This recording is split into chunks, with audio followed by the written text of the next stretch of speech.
Hello everyone, can you hear me?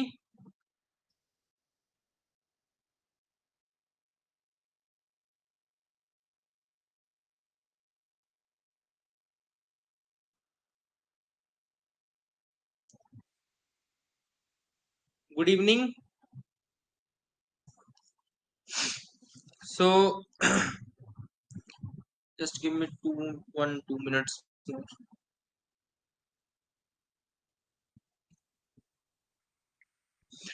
So today, as you can see in the topics, we are starting Indian polity again. है ना, modern history के lectures हुए थे last जब हमने discussion किया था. Today we are going to start a very important lecture on Indian polity and that is the fundamental rights. है ना, will start with the fundamental rights. इसके पहले जो पार्ट आपने कंप्लीट किया है उसमें basics of the Indian constitution, and जिसमें मैंने आपको नेशन स्टेट से लेकर के बाकी जो फिलोसफीज हैं वो सारी बता दी थी. Then we discussed importance of preamble. What are the terms which are mentioned in the preamble? What are the ideals of the constitution? What are the properties of the constitution? What are the basic features of the constitution? We have done that part, है ना. So in this lecture we are going to start with the fundamental rights, which is a very important part. And in the case of in the lecture in this lecture we are going to discuss two new things जो आपको कोई नहीं बताता है. What are the two things जो आपको कोई नहीं बताएगा? वो है various doctrines. डॉक्ट्रिन्स का पार्ट मैं अलग से बताऊंगा आपको. जैसे बहुत सारी चीजें हैं इंडियन कॉन्स्टिट्यूशन में, जैसे basic doctrine of proportionality use होती है. जैसे आपने ये के एम पुट्टस्वामी का केस पढ़ा होगा, तो डॉक्ट्रिन ऑफ सफिशिएंसी या डॉक्ट्रिन ऑफ एडिक्वेसी यूज होती है. फिर डॉक्ट्रिन ऑफ एक्लिप्स यूज होता है, डॉक्ट्रिन ऑफ सेवरेबिलिटी यूज होती है ना. तो ये इस तरीके की डॉक्ट्रिन जो नहीं पता रहती, जो मेंस में आपके आंसर्स को और अच्छा बना सकती हैं, या कभी अगर प्रीलिम्स से पूछ लिया तो वो भी आप तैयार रहेंगे. That will be a new question. वो हम एक एक्स्ट्रा पार्ट पढ़ेंगे. इसके अलावा हर आर्टिकल के साथ, जैसे हम आर्टिकल वाइज पढ़ेंगे फंडामेंटल राइट्स, आर्टिकल 12 से लेकर आर्टिकल 35 तक जो है वो आपका फंडामेंटल राइट्स का पार्ट है. So what we will do is that each and every article, उसके साथ में उससे रिलेटेड केसेस भी आपको साथ ही लिखाता जाऊंगा, है ना. तो that will be a good thing कि आपको एक कंसोलिडेटेड सारा कुछ मटेरियल जो है एक प्लेटफॉर्म पे मिल जाएगा. So this is a very important lecture. अगला आई थिंक एक या दो लेक्चर और चलेगा आपका फंडामेंटल राइट्स, क्योंकि बड़ा टॉपिक है, छोटा टॉपिक नहीं है. लास्ट ईयर मैंने आई थिंक 3 से 4 लेक्चर लिए थे आपका फंडामेंटल राइट्स वाले पार्ट के लिए. तो we will I think take again 3-4 lectures in this. ठीक है, 3 lectures at least in this. So just give me 1 second now and I will be sharing the screen. No. Okay.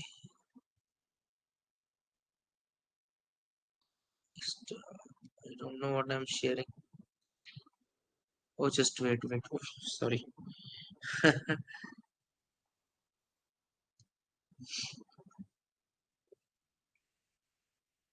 ठीक है, समझ में आ गया अपन किस तरीके से चलेंगे? What will be the approach?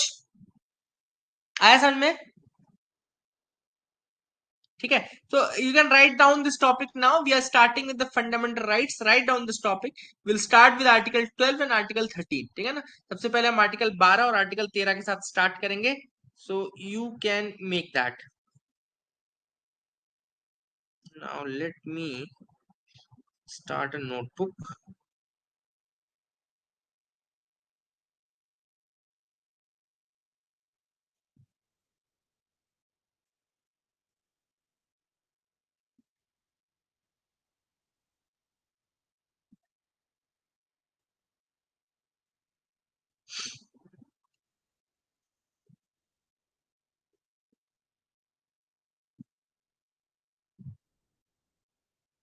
Okay.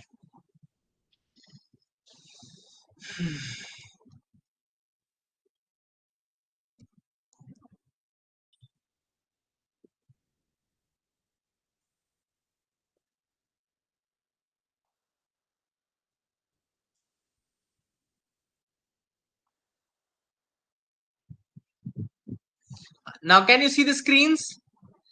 Can everyone see the screen? So write down this topic, Indian polity.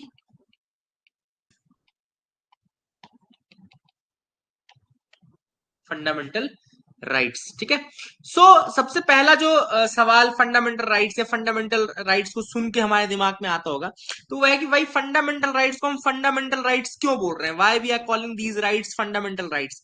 So these rights basically are those rights which ensure the fullest physical, mental and moral development. याद रखिएगा, for your fullest mental, moral and physical development. किसी भी तरीके का development अगर आप देख लो, एक जो सिटीजन ऑफ इंडिया होगा, है ना, उसके लिए ये राइट्स का होना जरूरी। They are very basic rights, they are very fundamental rights. जैसे आपकी freedom, it is a very basic right which you need, it is a very fundamental right that you need.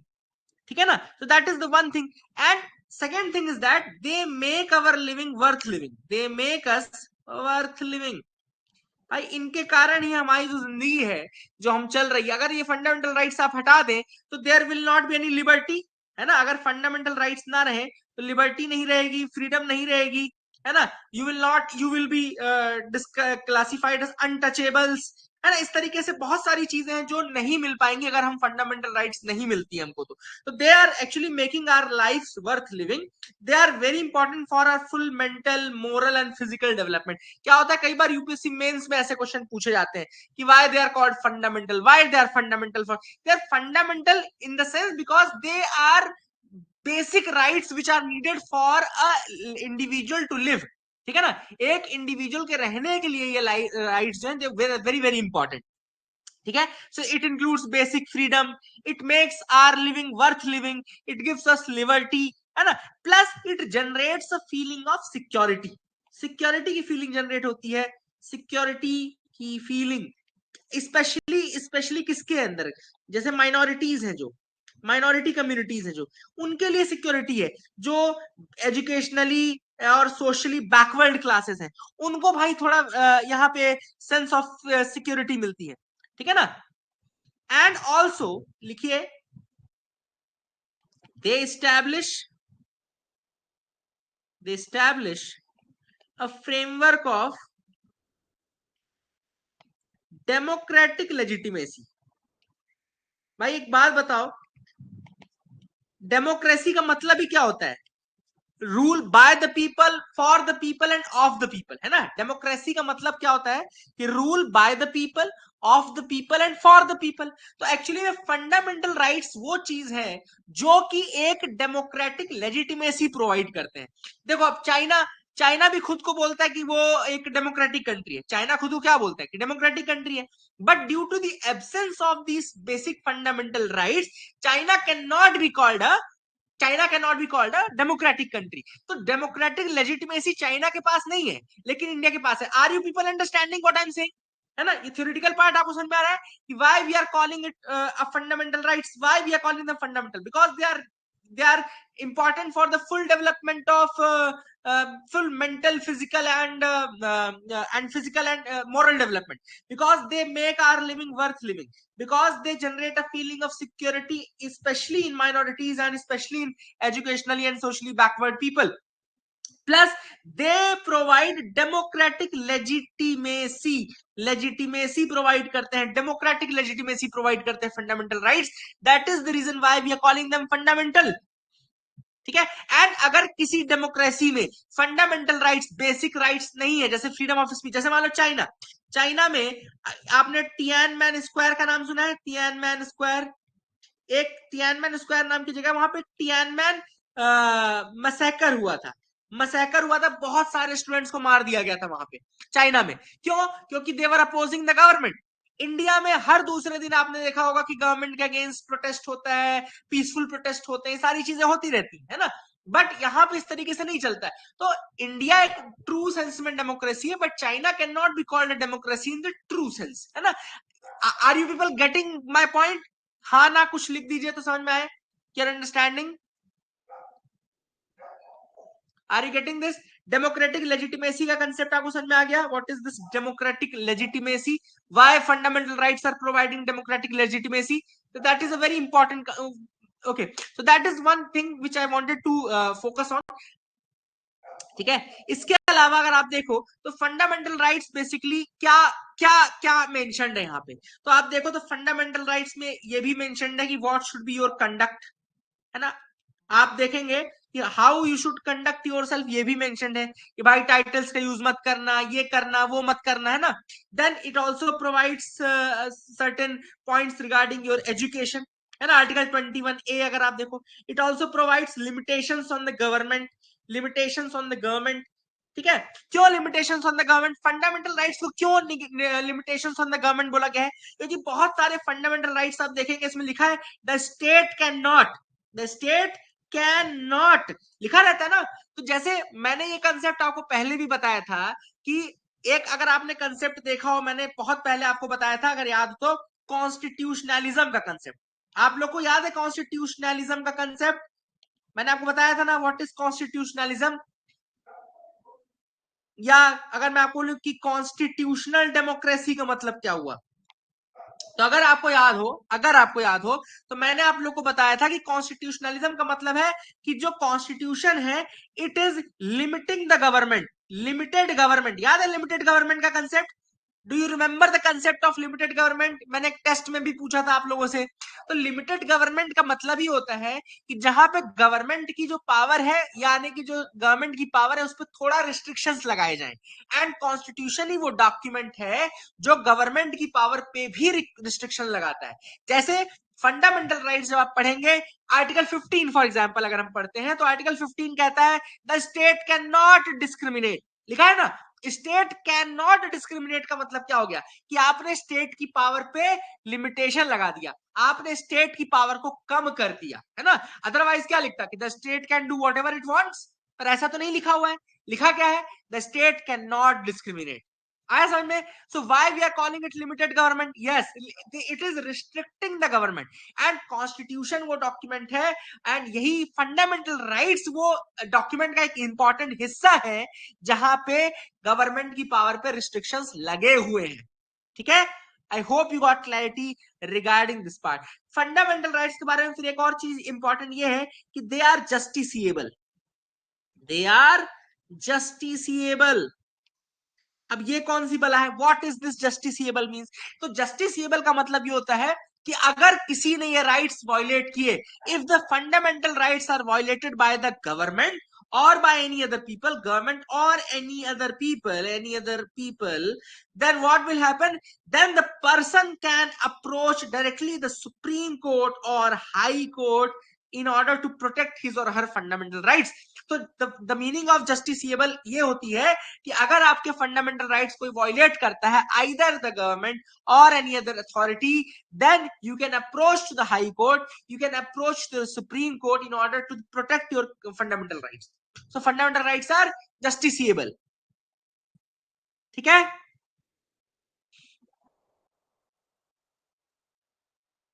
ठीक है ना। प्लस एक और चीज है कि the government can not abridge the fundamental rights by amending the constitution। क्या government आपके फंडामेंटल राइट्स ले सकती है? तो नहीं ले सकती है अमेंड करके। ऐसा नहीं कि कल से गवर्नमेंट अमेंड करके फंडामेंटल राइट्स को डिस्ट्रॉय कर दे। क्यों नहीं कर सकती? Because they are part of the basic structure, they are part of the basic structure, है ना। तो they can not violate, they can not violate your fundamental rights, ठीक है।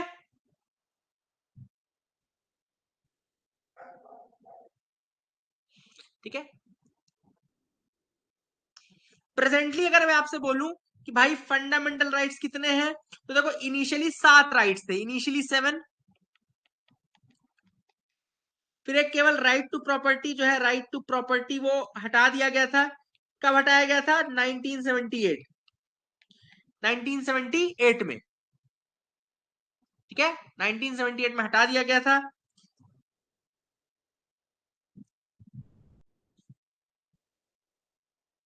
आ रहा है समझ में? Right to property was removed in 1978, 44th constitutional amendment act, ठीक है। तो अब प्रेजेंटली कितने हैं? प्रेजेंटली 7, अभी 7 है, ठीक है। साथ में इक्वालिटी आएगा, right to equality, right to freedom, right against exploitation, right to freedom of religion, cultural and educational rights and right to constitutional remedies.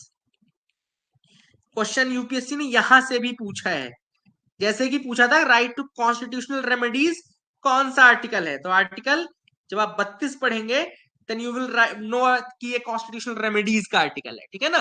तो इसलिए ये नाम भी आप याद रखिएगा। क्यों? क्योंकि देखो क्या होता है, हम ऊपर ऊपर से आर्टिकल पढ़ते रहते हैं लेकिन हमको ये नहीं पता चलता कि कौन सा राइट किसके अंतर्गत आ रहा है, ठीक है ना। एंड यूपीएससी ने पूछा हुआ है पहले भी कि राइट टू कॉन्स्टिट्यूशनल रेमेडीज किसके अंदर है। अब जैसे मान लो राइट अगेंस्ट एक्सप्लॉइटेशन पूछ लेता है, तो आर्टिकल जो 23 होता है, आर्टिकल जो 24 होता है, जिसमें ये बेगार, फोर्स लेबर और चाइल्ड एक्सप्लॉइटेशन है, ये इंक्लूड होता है, ठीक है ना। देन आपका right to freedom of religion पता है आपको, 25, 26, 27, 28। देन आपको कल्चरल एंड एजुकेशनल राइट्स में आता है आर्टिकल 29 और 30 आता है आपका cultural educational rights. Right to equality में आपका 14, 15, 16, 17, 18 आता है आपका, ठीक है ना। फ्रीडम में आपका 19 आता है, ठीक है। तो इस तरीके से आप याद रख सकते हैं, ठीक है, ठीक है। अच्छा, एक और कई बार पूछा जाता है, बहुत इंपॉर्टेंट सवाल है जो यूपीएससी आपसे पूछेगा कि which of these fundamental rights are not not available to, या इसको इस तरह से लिखे, नॉट अवेलेबल नहीं लिखे, which fundamental rights are only available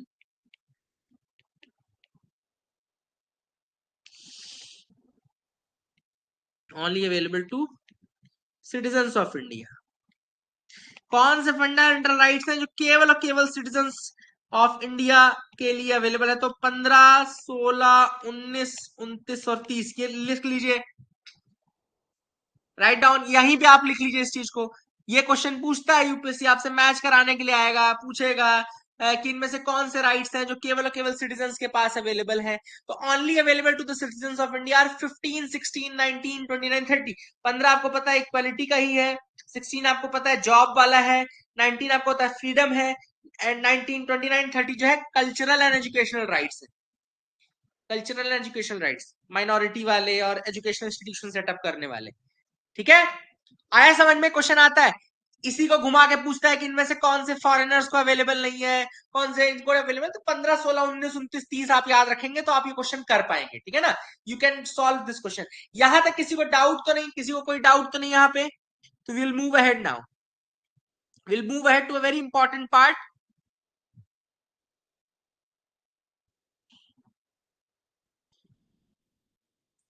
मैं पहले आपको सारे डॉक्ट्रिन्स लिखा देता हूं, बाद में कहीं अगर यूज आए तो आप समझ लीजिएगा, ठीक है।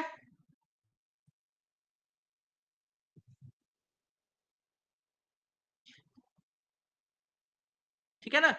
Okay, so now article 12 start करने से पहले मैं डॉक्ट्रिन्स एक बार आपको पहले लिखा देता हूं, ताकि फिर क्या होता है, फिर बीच में कहीं डॉक्ट्रिन्स लिखा रहेगा, आर्टिकल आएगा तो मजा नहीं आएगा। तो पहला लिखिए, फर्स्ट लिखिए, डॉक्ट्रिन ऑफ सेवरेबिलिटी। तो डॉक्ट्रिन ऑफ सेवरेबिलिटी क्या है? डॉक्ट्रिन ऑफ सेवरेबिलिटी क्या होती है कि ये कहती है कि अगर कोई law, if a law is found to be inconsistent with fundamental rights, so समझ लो कोई लॉ आपने बनाया, यानी गवर्नमेंट ने कोई लॉ बनाया या गवर्नमेंट ने कोई एक्ट पास किया, और ये लॉ जब जुडिशरी के पास गया स्क्रूटनी के लिए, जो मैंने जुडिशरी के पास गया और जुडिशरी को लगा कि ये जो लॉ है it is inconsistent with, inconsistent with fundamental rights, ठीक है ना। अगर तो यहां पे डॉक्ट्रिन ऑफ सेवरेबिलिटी बोलती है कि जो पार्ट ऑफेंडिंग पार्ट है, यानी कि the part which is inconsistent can be struck off. आपको पूरा लॉ स्ट्रक करने की जरूरत नहीं है, but the part which is not consistent with the fundamental rights can be struck off. Are you understanding this concept? Doctrine of severability बोलती कि आपने भाई पूरा लॉ बनाया था, आपने एक लॉ बनाया था, लॉ के सपोज लो 4 हिस्से थे, अब 4 हिस्से में ग्रीन हिस्सा 3 थे, एक हिस्सा रेड हो गया। क्यों रेड हो गया? क्योंकि ये इनकंसिस्टेंट हिस्सा है, ये इनकंसिस्टेंट है, ठीक है। तो लॉ डॉक्ट्रिन ऑफ सेवरेबिलिटी कहती है कि आप केवल और केवल इस हिस्से को हटा दो, remove this part from the law, बाकी पूरा लॉ ग्रीन रहेगा, केवल और केवल ये रेड पार्ट हट जाएगा। Are you understanding this doctrine of severability? Doctrine of severability समझ में आ गई? कहती है कि अगर कोई लॉ या उसका हिस्सा, अगर मान लो पूरा लॉ ही इनकंसिस्टेंट है तो पूरा लॉ हटा दो, लेकिन अगर कहता है कि कोई पार्ट इनकंसिस्टेंट है तो आप केवल उस पार्ट को हटाओ, पूरा लॉ हटाने की जरूरत नहीं है। तो this is what the doctrine of severability is. ठीक है, दूसरा आप लिखिए, the second doctrine of harmonious construction.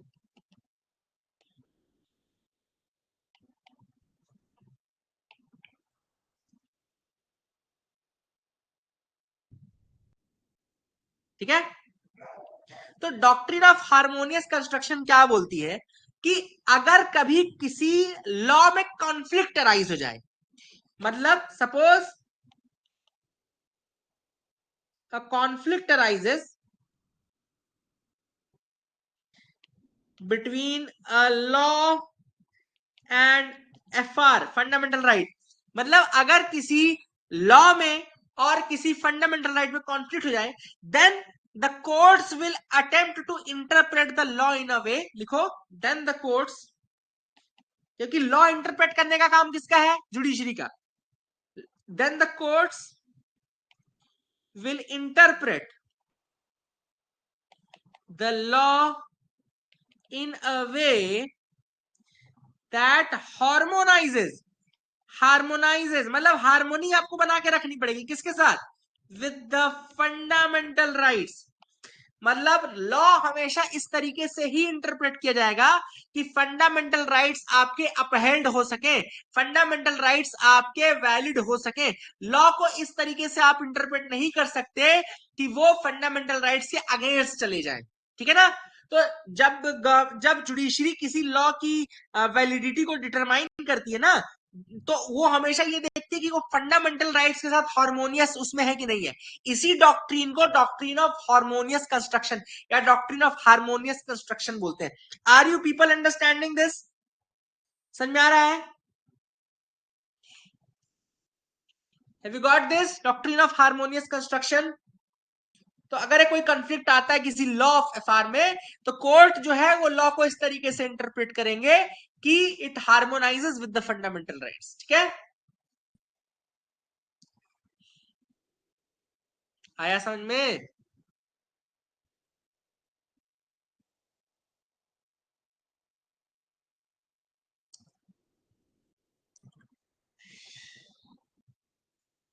ठीक है, नेक्स्ट लिखिए,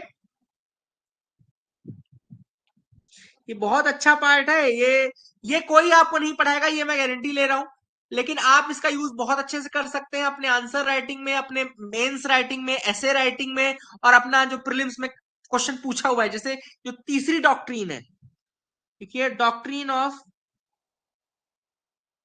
पिथ and substance, doctrine of pith and substance.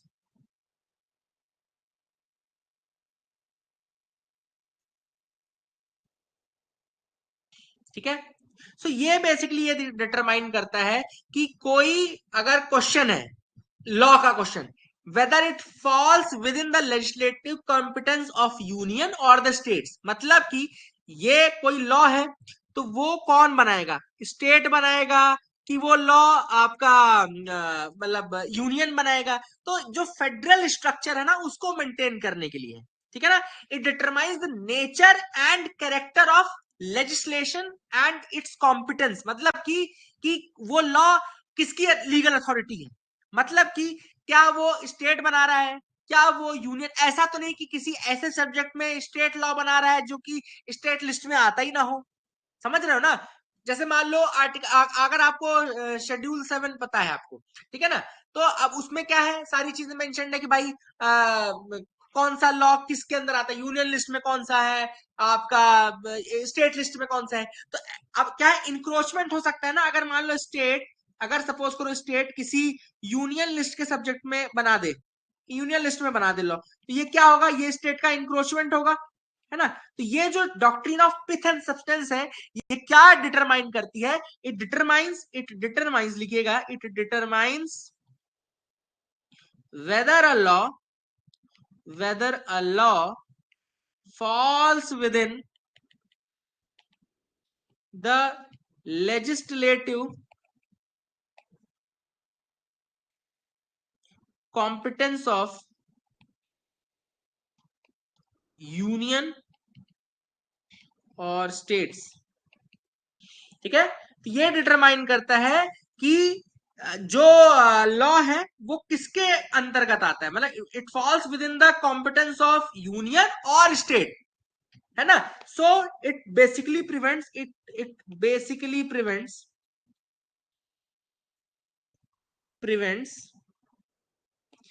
Encroachment of legislative power.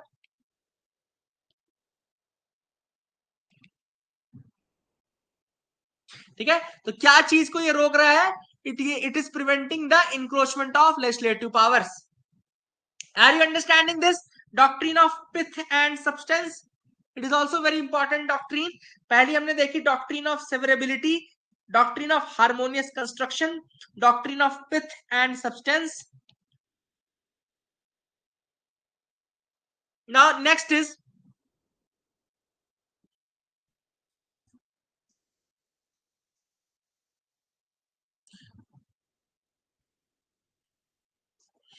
ठीक है,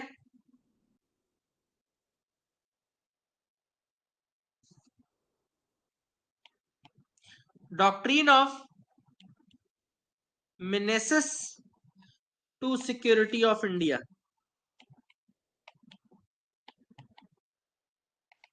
लिखा, doctrine of menaces to the security of India. तो ये डॉक्ट्रिन आपका काम आता है जब इमरजेंसी लगती है। तो ये कहता है कि in the times of national emergency, in the times of national emergency the government can impose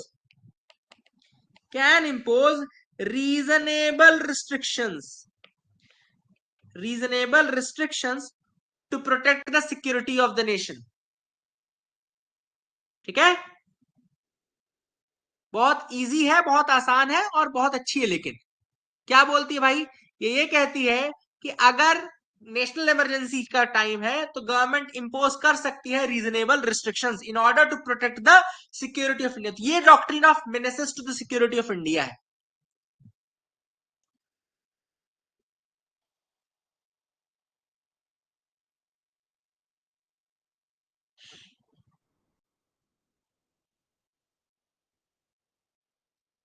ठीक है,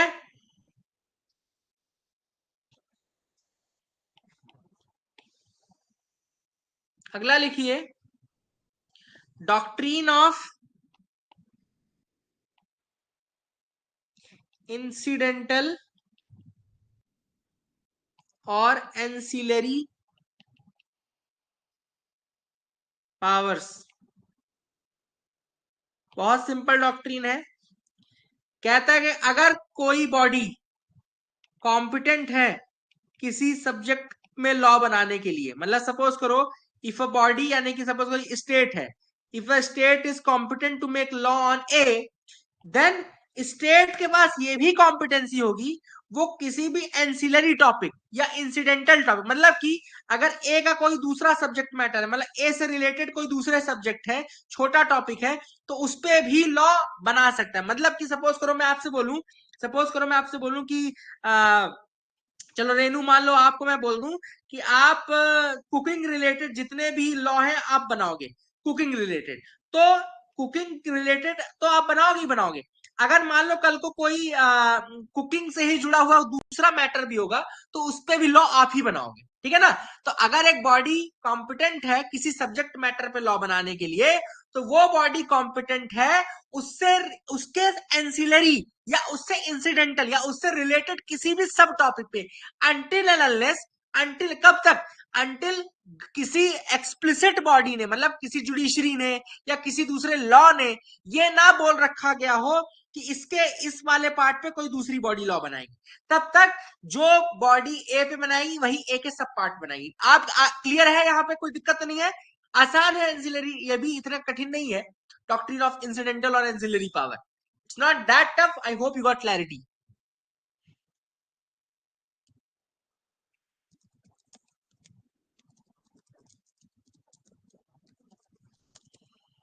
आया?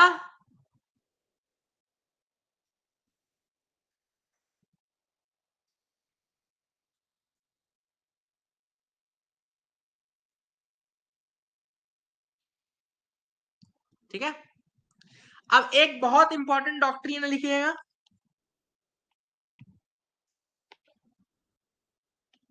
Doctrine of waiver. मस्त एग्जाम्पल भी है इसका, doctrine of waiver. Waive, waive off करना बोलते ना।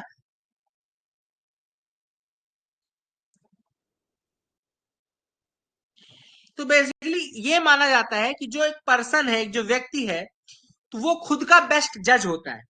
अ पर्सन इज हिज बेस्ट जज। लिखिएगा, the doctrine of waiver allows an individual to willingly give up his or her rights। Voluntary waiver मतलब कि एक वॉल्यूंटरी वेवर होता है। अगर कोई व्यक्ति चाहे तो अपने राइट्स को वॉल्यूंटरली दे सकता है, बट कंडीशन क्या है? But the individual must fully comprehend, मतलब जो समझ में आना चाहिए, कॉम्प्रिहेंड द इम्प्लीकेशन। उसको यह समझ में आना चाहिए क्या क्या इसके इफेक्ट्स होंगे या क्या इसके फायदे नुकसान होंगे, उसको सब पता होना चाहिए। मतलब कि आप उस व्यक्ति को पूरी नॉलेज दो, पूरी इंफॉर्मेशन दो, फिर अगर वो अपने राइट्स वॉलंटरीली देना चाहता है, गिव अप करना चाहता है, तो गिव अप कर सकता है। कौन से प्रगति, कौन से डॉक्ट्रिन में लाइन लिखनी है आपको?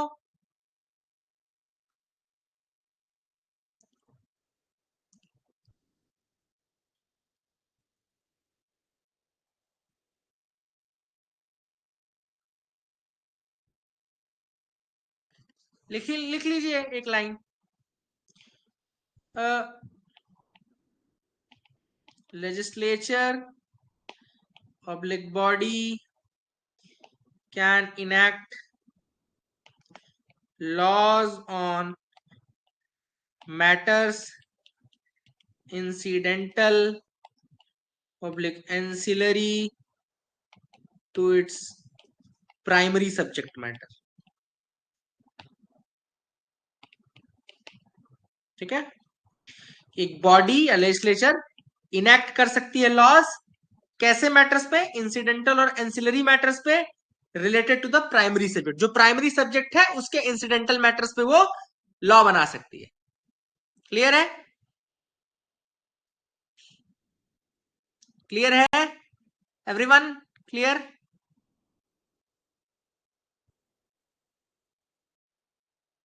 A legislature oblique body can enact laws on matters which are incidental or ancillary to its primary subject matter। Simple line यही है, इसी को मैंने आपको समझाया था।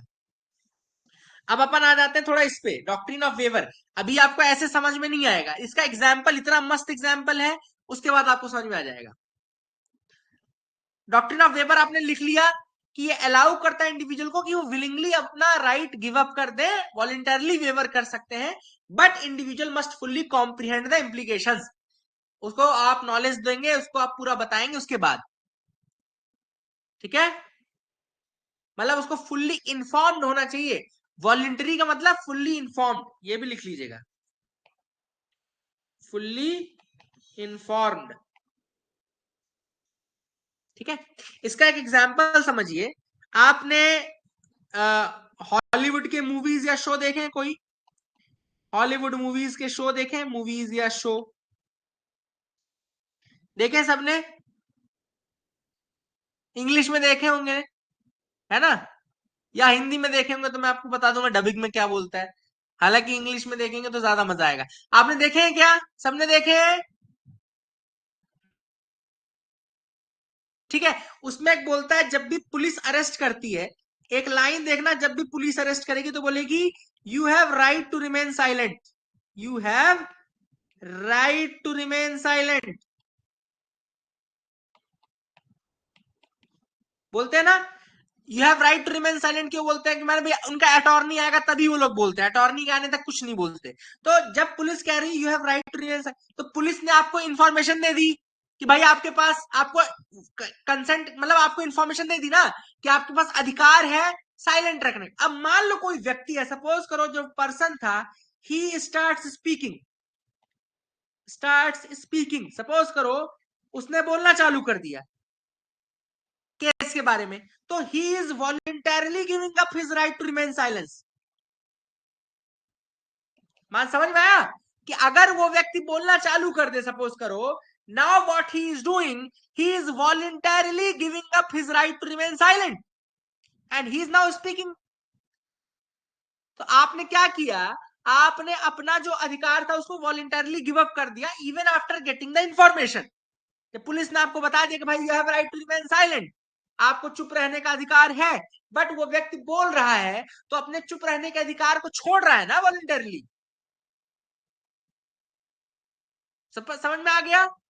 इसीलिए मैंने बोला था कि इसमें ये फिलॉसफी है कि अ पर्सन इज हिज बेस्ट जज, अपने कैरेक्टर का बेस्ट जज वो व्यक्ति खुद होता है। तो उसको लग रहा है बोलना चाहिए तो बोल रहा है वो। आया समझ में? Have you got this point और नॉट? Okay, good. तो ये इंपॉर्टेंट था इसलिए मैंने आपको बता दिया। So these are the 6 doctrines basic. एक और डॉक्ट्रिन होती, लिखिएगा, डॉक्ट्रिन ऑफ अल्ट्रा वायर्स।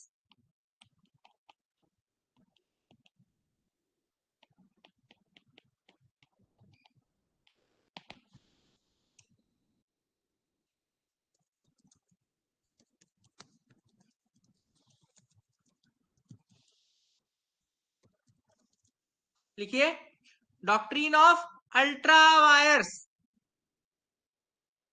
तो ये कहता है कि अगर law, if a law that is beyond the powers of the legislature, मान लो सपोज करो एक लॉ बनाया गया एक लेजिस्लेचर के द्वारा, but legislature was not having enough power to make that law, then that law will be ultra vires. Ultra vires मतलब वॉइड, मतलब कि अगर किसी बॉडी के पास सफिशिएंट पावर नहीं है in order to make a law, then that law which has been made will be considered ultra vires or void. Clear? Simple है, clear है? If a body is not having enough power to make a law, then that law will be considered ultra vires. Ultra vires का मतलब होता है void, null, खत्म। You got this clarity or not?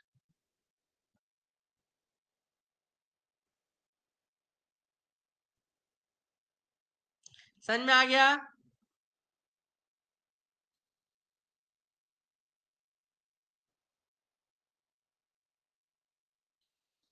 आ गया समझ में? Okay, now write down the next one, the 8th one, doctrine of proportionality। बहुत important है। अभी के एस पुट्टास्वामी केस जो था वहां से आया। Write down the doctrine of proportionality.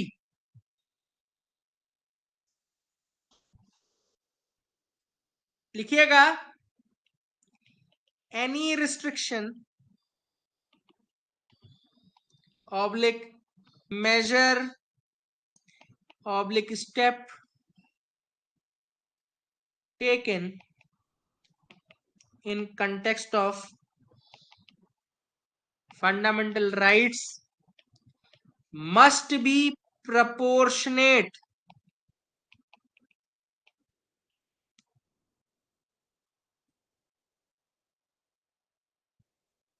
to the legitimate objective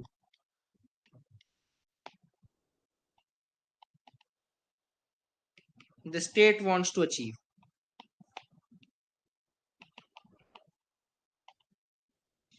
मतलब कि बहुत सिंपल है, ये भी अगेन बहुत सिंपल है, पर ये बहुत इंपॉर्टेंट है, याद रखिएगा। ये कहता है कोई भी अगर आप रिस्ट्रिक्शन लगा रहे हो, कोई भी आप स्टेप उठा रहे हो, कोई भी आप मेजर ले रहे हो, किसके संबंध में? फंडामेंटल राइट्स के संबंध में, तो वो आप स्टेप उतना ही ले सकते हो which is proportionate to the legitimate objective of the state. देखो दो तीन शब्द इसमें इंपॉर्टेंट है।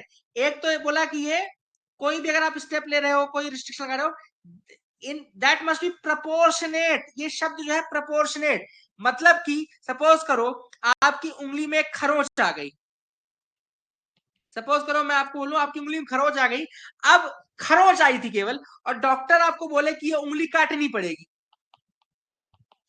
अगर सपोज करो उंगली काटने का बोल दिया, तो क्या ये प्रपोर्शनेट है? भाई आपको खरोच आई थी, डॉक्टर इलाज बता रहा है कि उंगली काटनी पड़ेगी, तो इट इज नॉट प्रपोर्शनेट। हाँ वो बोलेगा भाई इसकी ड्रेसिंग करनी पड़ेगी, चलो ड्रेसिंग तक समझ में आता है, हालांकि ड्रेसिंग भी जाता है, लेकिन वो बोले कि काटनी ही पड़ जाएगी, खरोच आ गई है तो, क्योंकि सुंदर नहीं दिखेगी, अच्छी नहीं लगेगी, तो वो तो फिर डिस्प्रपोर्शनेट हो गया ना। मतलब कि जो आपका ऑब्जेक्टिव है, आप स्टेप उसी के प्रोपोर्शनेट ही ले सकते हैं। प्लस ऑब्जेक्टिव आपका कैसा होना चाहिए, देखो बहुत इंपॉर्टेंट है, आपका ऑब्जेक्टिव लेजिटिमेट होना चाहिए।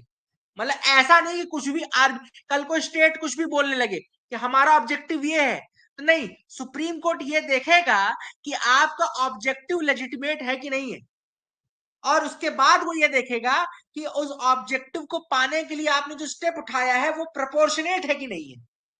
क्लियर? एकदम क्लियर है, एकदम क्लियर होना चाहिए। Very very important concept also. आया समझ में? प्रोपोर्शनेट लेजिटिमेट दोनों टर्म इंपॉर्टेंट है, इसको याद रखिएगा। थोड़ा सा इसमें याद रखिएगा, इसमें 3 टेस्ट होते हैं, देयर आर 3 टेस्ट इन्वॉल्व, लिखिएगा 3 स्टेप टेस्ट होता है इसमें, ये डिटरमाइन करने के लिए कि कोई चीज प्रोपोर्शनल है, प्रोपोर्शनेट है कि नहीं है। तो पहला लिखिए लेजिटिमेट स्टेट ऑब्जेक्टिव। जब भी ये मैटर सुप्रीम कोर्ट के पास जाएगा, तो सुप्रीम कोर्ट सबसे पहले देखेगा कि इसमें लेजिटिमेट स्टेट ऑब्जेक्टिव है कि नहीं है। अब लेजिटिमेट ऑब्जेक्टिव में क्या आएगा, अगर आपको डाउट हो रहा हो तो मैं आपको बता दूं, जैसे मान लो सपोज करो नेशनल सिक्योरिटी है, एग्जाम्पल नेशनल सिक्योरिटी, या सपोज करो ऑर्डर, लॉ एंड ऑर्डर, तो ये ऑब्जेक्टिव्स जो है वो लेजिटिमेट ऑब्जेक्टिव्स है। अगर मान लो गवर्नमेंट बोले जस्ट फॉर फन, अगर सपोज करो गवर्नमेंट बोले जस्ट फॉर फन, तो गवर्नमेंट फिर क्या ये लेजिटिमेट है? नहीं है। पर हाँ गवर्नमेंट बोले भाई नेशनल ऑब्जेक्ट, नेशनल सिक्योरिटी के लिए है, लॉ एंड ऑर्डर के लिए है, तो that is a legitimate objective. तो सुप्रीम कोर्ट या हाई कोर्ट कभी भी कोई लॉ जाता है तो प्रोपोर्शनैलिटी का डॉक्ट्रिन उस पर अप्लाई करते हैं, और ये देखते हैं, या कोई भी अगर जैसे मान लो जैसे जम्मू कश्मीर का मैटर बहुत बार जाता है, जम्मू कश्मीर का मैटर जब गया था कि वहां पे इंटरनेट पूरा शटडाउन चल रहा था, इंटरनेट को पूरा बंद कर रखा था, तो सुप्रीम कोर्ट ने तब यही बोला था कि ये आपका प्रोपोर्शनेट नहीं है। आपको अगर कोई चीज रोकनी है, आप चलो 10 दिन 4 दिन 5 दिन के लिए आपने इंटरनेट बंद कर दिया, लेकिन जम्मू कश्मीर में क्या हुआ भाई, 8 महीने 10 महीने तक इंटरनेट नहीं आया, 1 साल इंटरनेट नहीं आया, तो क्या ये प्रोपोर्शनेट था? नहीं, ये प्रोपोर्शनेट नहीं था। इंटरनेट तो बहुत बेसिक नीड है इस समय की। ठीक है, तो कोई भी मैटर्स है ना, तो उसको इसी तरीके से सुप्रीम कोर्ट अब जज करती है, whether it is legitimate, whether, है ना। दूसरा लिखिए, दूसरा जो टेस्ट हुआ है नेसेसिटी का टेस्ट होता है। The first test of legitimate objective, the second is necessity, मतलब कि वेदर दैट एक्शन और दैट स्टेप इज नेसेसरी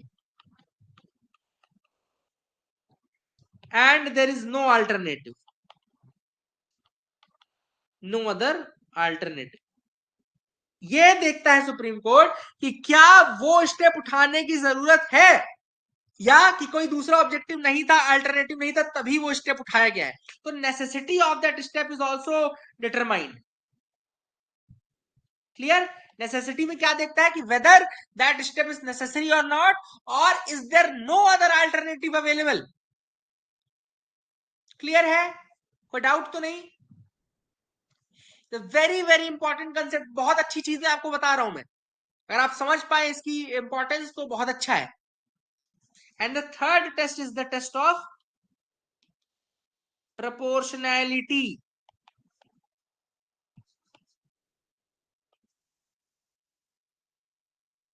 ठीक है, the third is proportionality, whether the step is proportional to the objective और not. मतलब कि आपने एक हिंदी जब पढ़ते थे तो आपने पढ़ा होगा, रहीमन देख बड़ेन को लघु न दीजिए डार, और जहां काम आए सुई कहां करे तलवार। ये वाला सुना आपने कि रहीमन देख बड़ेन को लघु न दीजिए डार, जहां काम आए सुई कहां करे तलवार। तो वो यही बता रहा है, प्रोपोर्शनैलिटी का कंसेप्ट यही कंसेप्ट है एक्चुअली में। क्या कंसेप्ट है कि भाई अगर आपको सुई की जरूरत है तो सुई का काम करिए, तलवार का काम उससे आप मत लीजिए। क्लियर है? क्लियर है?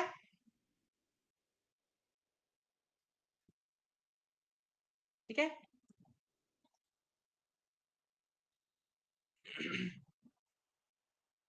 ओके, सो एक्चुअली ये इंपॉर्टेंट डॉक्ट्रिन्स थे जो आज मुझे आपको बताने थे। एक्चुअली क्लास में अभी लंबी ले सकता था, but I have one important task to do.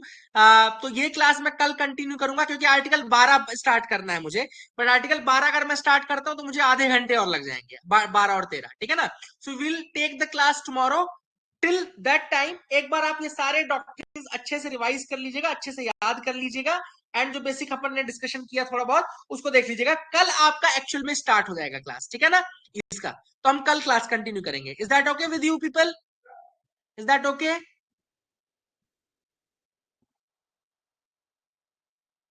ठीक है, so we'll take the class tomorrow. Till that time we have done this important part जो कि डॉक्ट्रिन्स आनी थी। अब क्योंकि आर्टिकल 12-13 जब मैं स्टार्ट करूँ तो केसेस भी आने लगेंगे उसमें, so will do that afterwards, है ना। तो कल से मैं स्टार्ट करूंगा। I have one important task to do, therefore I can not continue any further. ठीक है, okay, so have a nice day, take care, sweet dreams.